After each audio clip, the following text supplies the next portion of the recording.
Howdy, everyone. Welcome into the TexAgs Rewind. That's brought to you by Specs over at the Angry Elephant News and Social Center inside the studio. Sydney Clevenger, she's just been sitting there staring at the camera like this for like 2 hours now. Sydney, say whatever you want. I don't really care. I'm going to say my favorite part of the show. I'm going to go with Kendrick Rogers. I loved what he had to say about the Aggie football team. Really great stuff. I've tried to, believe it or not, defend Kendrick Rogers before, like run one-on-one routes. Really? It didn't go well. Yeah, Kendrick Rogers. Well, obviously, he's got like 3 whole feet on me pretty much. So, yeah, didn't go well. Also on the Rewind today, we had OB, we had Max Wright, and we had Recruiting Country with Jason Howell and Callie Garner dancing over my left shoulder. So check out the Rewind. Number 3 still, buddy. Not surprised. Nah. Don't care. No debates online really about it. Just good old fashioned, hey, this team isn't screwed, this team isn't. Yeah. Texas drops a little bit, Ole Miss drops a little bit. Vanderbilt outside looking in. Yeah, look, if you win your next 2 games, which is obviously against Texas in the SEC championship game, you may be number 1. You'll be no worse than 2 because Indiana and Ohio State are likely going to play each other. Yep. As long as you're in that top 4, I don't have a lot of angst. Well, let's kind of talk about if you're in that top 4, the angst that could come with it, all right? Mm-hmm. And if you fall out of the top 4, okay? Yeah. So as of right now, A&M as number 3 would take on probably, if they won the SEC in the Sugar Bowl, would take on Miami versus Oregon as of right now. I'm fine with it. Okay. If they were to lose, let's just say, they would drop to 5 or 6, probably in that world. At 5, they would take on Tulane. Okay. Right? And take on North Texas. Right. Texas Tech, sorry. And then if they drop to number 6, they would probably take on Miami. And the reason I just bring those up is I would just prefer to have a bye and worry about those teams closer to the championship. Well, I would prefer to have a bye, without a doubt. I still believe that A&M is better than almost everybody in the country. And, I more than ever, I'm just like, hey, line them up, let's just go. line them up, let's go. I don't care who you're playing. Obviously, you want to be as high as seed as possible because you get at least what is perceived to be more advantageous matchups. But I think this A&M team is so good that it just doesn't matter. I mean, honestly, I'm grateful to see it. A&M's had great receivers come through, but now that we have a true core, strong receiving core, like it's insane to watch. They're electric when they get the ball. You never know what's going to happen. They're physical, they're fast, like they're just amazing to watch. And I wonder when you're coaching your kids as a receivers coach, what do you tell them? What is the secret to being an effective receiver and making those circus catches? Honestly, it comes with watching film. It comes with determination. It comes with being coachable and just having that grit, having that attitude, wanting to be that dude. Basically, I just tell them to go have fun, be relaxed, and enjoy it. Because most kids nowadays are tensed up. They watch highlights and they try to compare themselves to other people. Just be yourself, be relaxed, and enjoy football. I want you to put your coach's hat on and look at the Texas wide receivers. Right? How do our DBs match up with their wide receivers? I mean, we got 2 blankets on the field. We got a great safety, and then we got a great D-line. So, I mean, their receivers haven't really proven much this year. I mean, the last couple of games, they have elevated their game, but it hasn't been a crazy stat sheet for them. Like, I don't think their receivers are electric like they have been in the past. I feel like our DBs have a great chemistry this year. I feel like our defense is playing amazing, obviously, but I feel like our chemistry is going to be way better than their receiving core.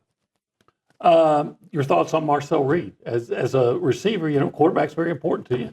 Yeah. So what were when you see Marcel play, just your thoughts and I guess your evaluation. I mean, I feel like this year compared to last year, it's night and day. I mean, last year he had his ups and downs. This year he's been consistent.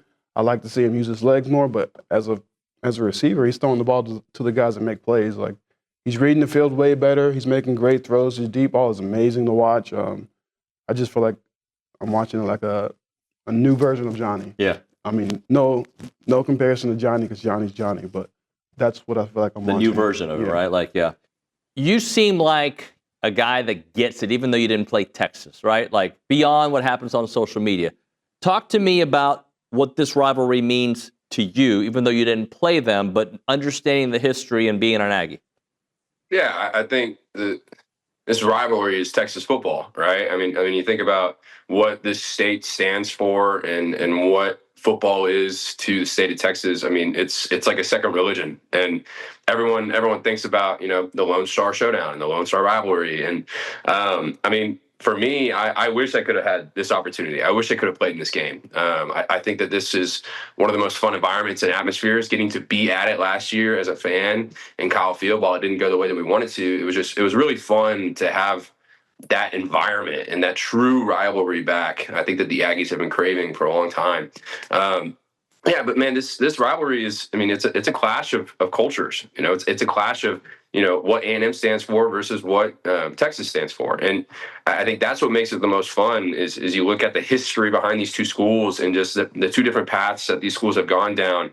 It's going to be a dogfight, and I think that's what everyone expects for this rivalry every single year. I don't think that it's going to be any different this year. I think that it's going to be a great game, and You're right. As a guy who didn't play in it, I think I can feel the moment for the guys in the locker room, and still knowing some of those guys, I know that they're amped up about it. I wish I would have had this opportunity, though. I know I would have loved to get to, go toe-to-toe with some guys in orange. That would have been fun. Talking to Max right here on TexAgs Live. All right, I want you to think about some of your more emotional game weeks, okay? Because there's one thing to be too amped up for a game and lose focus of what the real job is, and then there's the right amount of focus right amount of pent-up energy. Can you give me examples maybe in your career of a week that maybe you guys were too amped up and then a week that it was the right amped up and the right focus? Yeah, I think you're absolutely right, especially on the road in big games like this.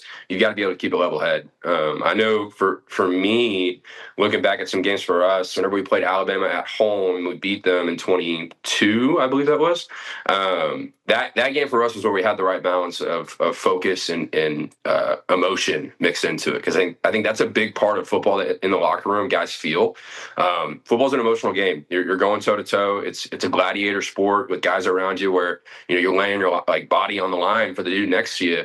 And if you come in to these type of games, purely just wrapped into emotion, that's where you see, mental errors that lead to, touchdowns. And yeah, I think in 26, things are looking great. This is going to be a top 10 recruiting class in the country. It's going to be one of the best in the SEC.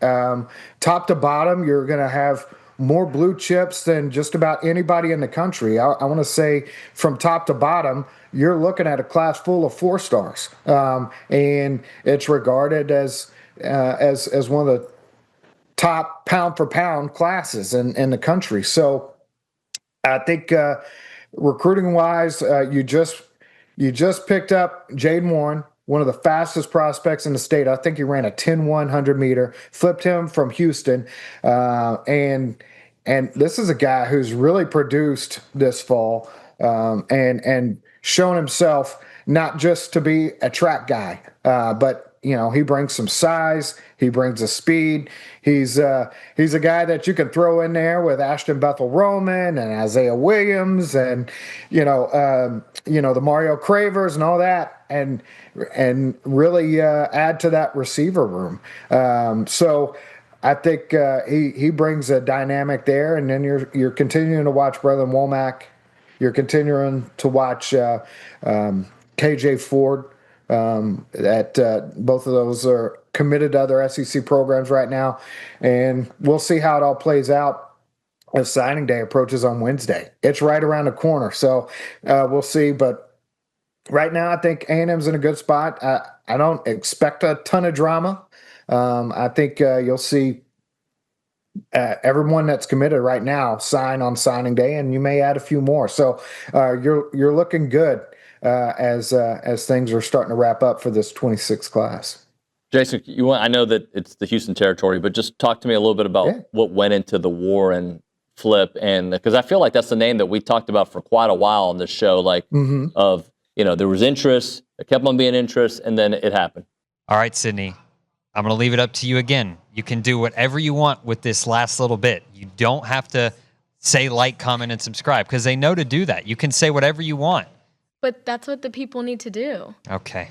Well, you could have So I'm gonna plugged say your it. Get Ready With Me TikToks. You could have, I don't know, done something I don't know different. if this audience would really associate with my content, but you can go check out my TikTok.